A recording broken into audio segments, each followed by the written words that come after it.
I think there's a lot to watch here.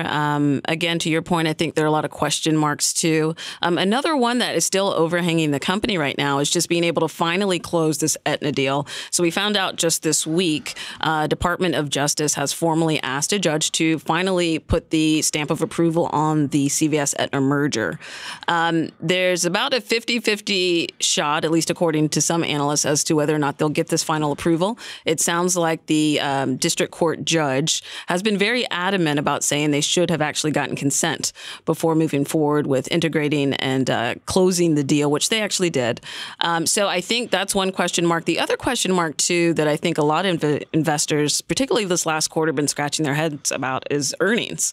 So just kind of high level, looking at their earnings, we saw mixed results. Net sales did rise 12% to $54.4 billion, just slightly below where analysts were expecting at $54.5 billion. Not a big difference. We did see same-store sales increase 7%, really driven by their retail pharmacy locations and some modest growth in their PBM business.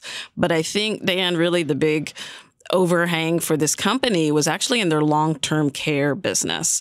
And so this is where they're providing services to a lot of the skilled nursing facilities, which we've talked about it on the healthcare show with a lot of these REITs. These healthcare REITs have really been hammered over the past few years with these long-term care facilities. We're seeing that happen, and it has been taking place throughout 2018 for CVS. So that was a pretty big overhang. They actually reported a net loss of $421 million in this last quarter. And so on an adjusted basis, CVS did come out $2.14 per share, above where it was expected. But I think for 2019, this is still very much a transition story. Assuming the merger gets approved, there's a lot of questions, because this isn't CVS buys 1,000 Walgreens stores and now calls them CVS's.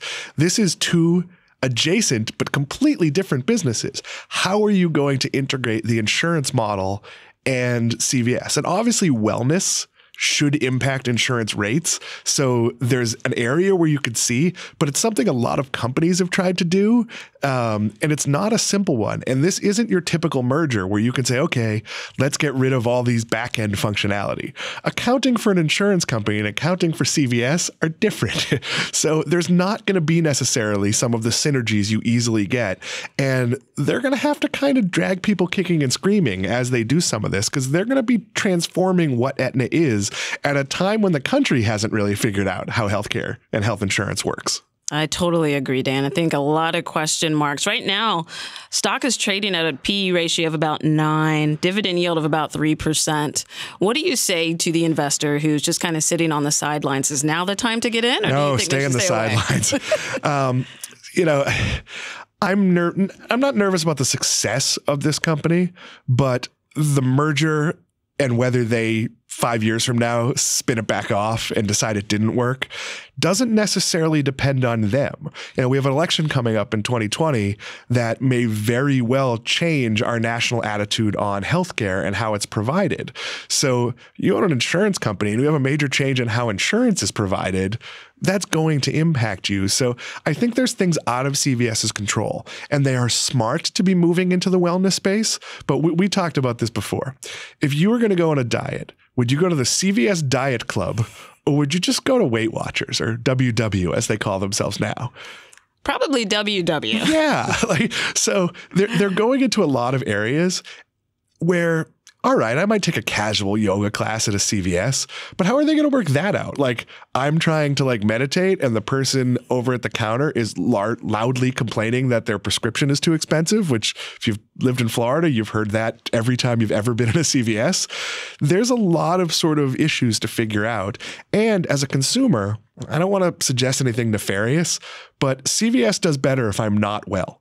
So when you put your hand in the new CVS medical diagnostic tool, do you trust 100% that CVS is going to not tell you, hey, maybe you need a little blood pressure medicine. Maybe you should talk to your doctor about Zelnorm. Maybe you should, whatever it is.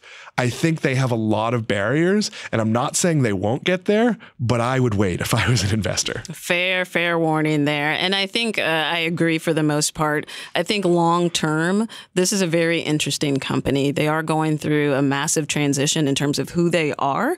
But I do like that they are trying to get ahead of of Amazon. And really, we could probably call this show How to Get Ahead of Amazon. But I do like what I see. But all in all, I think there are a lot of pink flags there that I think investors will need to keep an eye on.